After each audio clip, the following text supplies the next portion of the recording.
What's up, y'all? Brix from Brix Fitness, and today's video is about something that's I consider an epidemic, and not just in this country but all over the world. It's a topic that I'm choosing to discuss because it's something that I suffer from personally as well, and it's food addiction. I don't think I've ever heard anyone speak about their weight issues in terms of having a food addiction. I can't speak for everyone else, but I know for 100% certain that my weight issues came from the fact that I had a food addiction, and I still do have a food addiction. Towards the end of this video, I'm going to give you a few questions to ask yourself to determine whether or not you may or may not have a food addiction, so stay tuned for that. The reason why I'm doing this video is because last weekend I had my nephews, and so I had 4 kids with me. And anyone who have kids or who are around kids understand that it's almost twice as hard to eat healthy when you're with kids.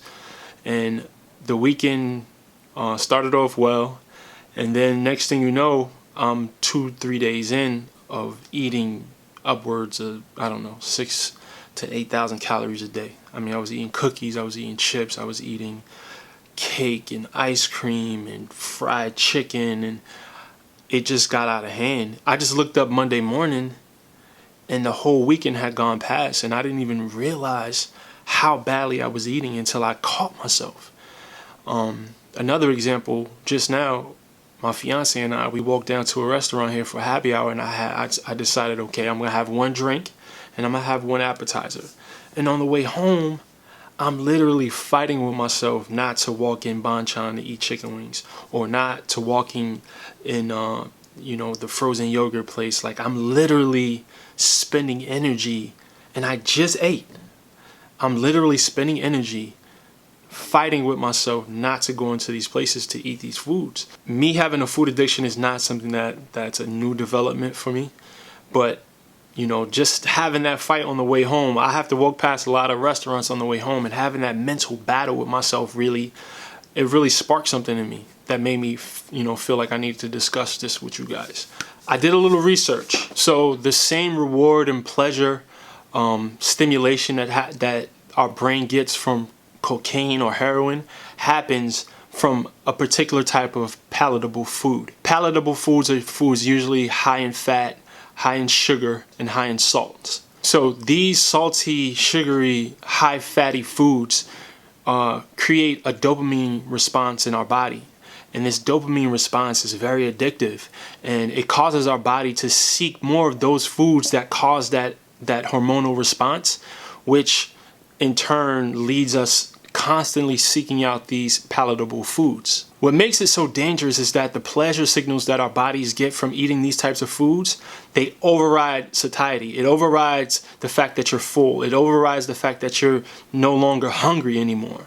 So that's what makes it super dangerous. This is where it becomes like a drug, because there's people, including myself, I'm guilty of this myself. I've seen people literally die from overeating. I've seen people, their relationships were destroyed because of overeating. And this did not deter me one bit from eating the way that I did, which is one of the biggest signals that it's a problem beyond what we classify it when we talk about weight issues. But here's the thing. Unlike addictions to heroin or cocaine, an addiction to food is a little bit more complex because we have to eat, which is why I believe that this is an epidemic. So for me, I'm getting better and better every day at living with my food addiction. I've learned things that help me keep it under control. Have I kicked my food addiction? Absolutely not. As you can see from the last weekend's activity, I still am addicted to food. But what I've learned is that I have to set up certain guidelines. I have to control my environment. I have to plan ahead, but these are all little things that I've learned, from my years of fighting with the addiction. I think we need to start treating the weight epidemic in America as an addiction. I don't think we classify it as an addiction. It's not really spoken about as an addiction, but I really believe in order to really attack this issue in the right way, if we accept this as an addiction, we can go about solving this issue a little bit differently versus as if we just look at it as a weight issue or I need to go on a diet. It's so much bigger than that, and if we treat it bigger than that, then I think we can come up with more effective solutions. So here's a few questions to ask yourself to determine whether or not you have a food addiction.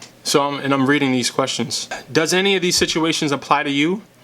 Eating food causes problems such as depression, anxiety, self-loathing, or guilt. Eating the same amount of food doesn't reduce negative emotions or increase pleasure the way it used to. Do you end up eating more than planned when you start eating certain foods? Do you keep eating certain foods even if you're no longer hungry? Do you eat to the point of feeling ill? When certain foods aren't available, do you go out of your way to obtain them? Do you eat certain foods so often or in such large amounts that you start eating food instead of working, spending time with your family, or doing recreational activities? Do you avoid professional or social situations where certain foods are available because of fear of overeating?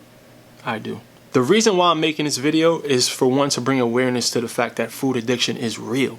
And a lot of us face food addiction. And secondly, I just want to get your mind going about this. I just want to get you thinking about this. Changing the perspective, just understanding that this is a problem you may have, may change the game for you. I really hope this video helps someone. Ex-Fat-Boy t-shirts available at brixfitness.com. I made these shirts not for just the ex-Fat-Boys. I actually made this shirt as leverage. I want everyone to purchase this shirt in their goal size. So if you have a goal to get down to a size large, buy it in a large. I don't care if you wear a 4X right now. Buy it in a large and work your ass off until you fit that shirt. Also, make sure you're following me on Instagram, Snapchat, Facebook, Twitter. It's all at Brix Fitness. As always, guys, I'm just trying to share the wellness. So get well and get money.